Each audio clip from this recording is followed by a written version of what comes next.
I've got good news and bad news for Texas going into night one of the NFL draft. The good news, the Longhorns are about to do something they haven't done since 1980. The bad news, sounds like we're going to have to wait a little bit longer for that to happen. I'll explain what I mean on today's episode of the BK Show. What's up, guys and gals? Welcome in to another edition of the BK Show. This is your one-stop shop for Texas Longhorns content on YouTube, and it's another edition of Texas Under 10, giving you everything you need to know about your Texas Longhorns in less than 10 minutes because you've got shit to do. The first round of the NFL draft will take place tonight in Green Bay, and it should be a historic night for the Texas football program. The Longhorns have only had 3 players drafted in a single first round one time in program history, and you got to go all the way back to 1980 when that happened. 45 years ago. It seems like Texas is going to have 3 selected tonight, but taking a look at some last minute mock drafts, well, it feels like a couple of Longhorns are starting to slide on draft day, and I can't quite figure out why. Now, the good news, more good news, one Longhorn is seeing his stock rise in these final mock drafts. But again, 2 of the 3 guys who are expected to be picked at some point tonight might have to wait a little bit longer than initially expected for that to happen. We'll start with the good news.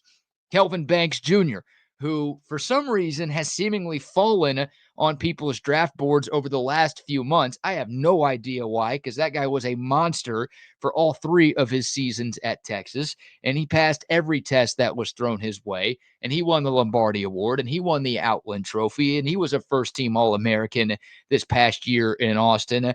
For some reason, it felt like Kelvin Banks' stock was starting to fall, but I looked at 3 mock drafts last night and this morning.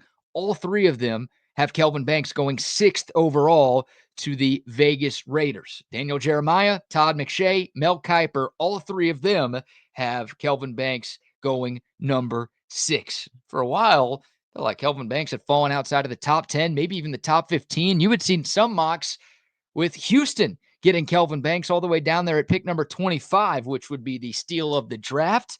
And Texans fans, if he's there, you better call Nick Caserio and make sure he runs to the podium to turn in that note card if Banks somehow, some way falls that far. But it doesn't sound like he is. It sounds like people are actually using their brains, and when people are actually turning on the film and seeing how good Kelvin Banks was going up against some elite competition in his 3 years as the starting left tackle at Texas. So hopefully that's the case. Look, Vegas isn't the best team in the world. They've been down on their luck for a while, but Pete Carroll taking over as head coach, that should help them turn things around. And obviously, the higher you go in the draft, the more money you make. So, hey, I don't think Kelvin Banks would be too upset with the 6th overall pick money that he would be getting. So, feels like good things are happening for Kelvin Banks tonight, and that's starting to become a more likely landing spot for him. But the other 2 Texas players who are likely to hear their name called tonight are seemingly starting to slide in these last minute mock drafts. We'll start with Jahdae Barron. You know, I had seen Jahdae Barron going as high as 7th overall to the New York Jets. I think maybe a month ago, I had seen him going 6th to the aforementioned Vegas Raiders. Most of the mocks that I've seen have had Jahdae Barron going in the 12 to 18 range, somewhere there. Arizona at 16 was a popular spot for him. Cincinnati at 17 was a popular spot for him. Felt like at some point in the teens, you were seeing Jahdae Barron's name on most of these mock drafts. But again, these 3 from ESPN, from The Ringer, and from NFL.com, they've got Jahdae falling a little bit. ESPN has Barron going 19th overall to Tampa Bay. Todd McShay of The Ringer has Jahdae falling to 24th to Minnesota. And Daniel Jeremiah from NFL.com has the Thorpe Award winner going 29th to Washington. 29th? Did anyone see what Jahdae Barron did at Texas in 2024? You know, he switched positions from slot corner to outside corner. He was already really good at nickel. He moved to the outside and, oh yeah, won the Thorpe Award as the nation's best defensive back. He was an All-American. Was that not known? Did people not realize that? Did they not see how versatile Jahdae Barron was, how good he was in coverage, how good he was against the run, how much versatility he gives you on the defensive side of the football?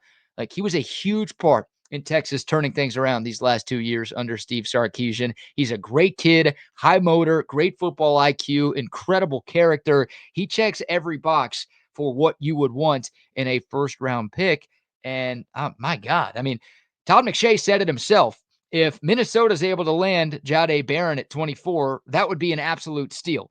If Dan Quinn in Washington, one of the best defensive minds in the game, is able to get Jahdae Barron with the fourth to last pick of the first round, that's the steal of the draft right there. That's not just absolute steal. That is steal of the draft stuff, because I'm incredibly confident that wherever Jahdae Barron ends up, he's going to make a tremendous impact in this league for years to come. And I think he's going to hit the ground running and be in the mix for Defensive Rookie of the Year. I truly believe that he is that good. And again, a defensive coordinator's dream. And I think any fan base that ends up with Jahdae Barron on their team is going to fall in love with him as well. So I can't figure out why, again, three of the most respected mock drafters all of a sudden think Jahdae Barron's going to go lower than initially thought. If he does fall that far, again, whoever gets him is going to be very, very happy, because he is a stud player with some elite traits. And then last but not least, Matthew Golden. For a while, it felt like Dallas at 12. Dallas at 12. We kept hearing that the Cowboys were going to be in the mix for Matthew Golden, and maybe they still are. Feels like most people believe the Cowboys will be taking a receiver with that 12th pick. But again, looking at these mock drafts, Daniel Jeremiah has Matthew Golden falling to 19th to Tampa. ESPN has him going 20th to the Broncos. And Todd McShay has him going all the way to the Houston Texans at pick number 25, which would obviously be a great story for Matthew Golden. Raised in Houston, started his college career at the University of Houston, short drive away from the University of Texas. That'd be a fun spot for him to land. But man, Matthew Golden falling all the way to the last 10 picks of the first round, despite being the fastest wide receiver at the combine in Indy a month and change ago, running a 4.29, despite being tied for the SEC lead in receiving touchdowns this year. I mean, this guy's really fast. He's got great hands. He's a fantastic route runner who can create separation at all three levels. He's incredibly clutch. He made the play of the year for the Longhorns on 4th and 13 in overtime in the Peach Bowl against Arizona State. Like, I think with a good quarterback, and with a quarterback who throws a better deep ball than Quinn Ewers did at Texas, Matthew Golden's really going to be able to showcase that speed and not just be a threat in short and intermediate areas like he was at Texas this past season, but also be one of the better downfield threats in the league too. So I'm a huge fan of his game. I'm biased. I'm wearing a Texas hat. We're talking about the Longhorns on this channel just about every day. But man, I think Matthew Golden is going to be a great find. I think he's got a chance to be a number one receiver in this league. But for any team that's looking for a number two, Dallas, Matthew Golden would be a great pickup. What a compliment to CeeDee Lamb, right? And you also have the storyline of an Oklahoma Sooner and a Texas Longhorn as your top two receivers in Dallas, the place where Texas and OU meet up each and every year. But I think that'd be a great pickup for the Cowboys. I think it'd be a great pickup for just about any team that needs a wide receiver. Outside of Travis Hunter, who I think is otherworldly good, I think Matthew Golden has a very good chance to be the best receiver in this draft class. And maybe Hunter plays more defensive back than receiver, which gives Golden the opportunity to be the number one guy when we're looking back at this class 3, 4, 5 years down the road. So, look, these are all mock drafts. These are just projections. No need to panic. And again, if these three guys all go tonight, that would mean something that Texas hasn't done in 45 years has happened. So that's great news for the program, and obviously a great recruiting tool that Texas can use moving forward, and another sign that things have been going in the right direction for the Longhorns, and things are continuing to go in that right direction. But I hope some of these mock drafts are wrong. I hope Banks goes 6, but I would like to see Barron and Golden go a little bit earlier than, again, some of these final day mocks have them going. What say you? Where do you want these Longhorns to end up? Where do you think they end up? Comment below with your thoughts. If you made it this far, number 1, thank you. Number 2, please like the video. Number 3, please subscribe to the channel if you haven't done so already. Talking Texas under 10 minutes all the time right here on the BK Show.